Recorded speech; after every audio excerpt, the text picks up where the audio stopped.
In the very center of Indonesia's tectonically chaotic region lies a real volcanic hotspot. About a quarter of all Indonesia's volcanoes are here, and for millions of years, both above and below the sea, volcanoes have shaped and reshaped this area. The island of Sulawesi covers an area of 190 square kilometers. It's believed to be an ancient island.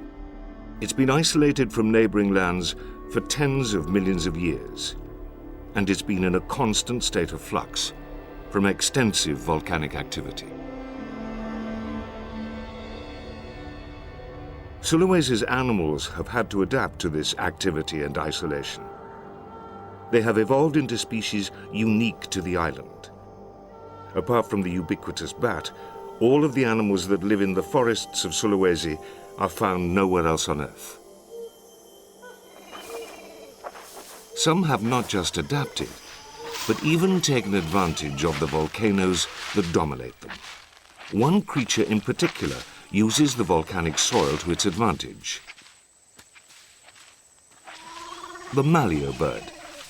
It uses the heat of the island's volcanoes to incubate its eggs.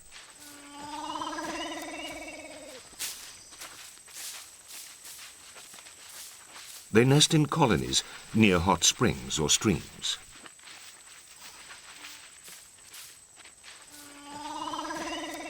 The eggs are huge, 5 times the size of a hen's egg. The birds bury them 3 feet deep and then leave. In 3 months, the chicks will hatch, scramble out of the volcanic soil, and fend for themselves.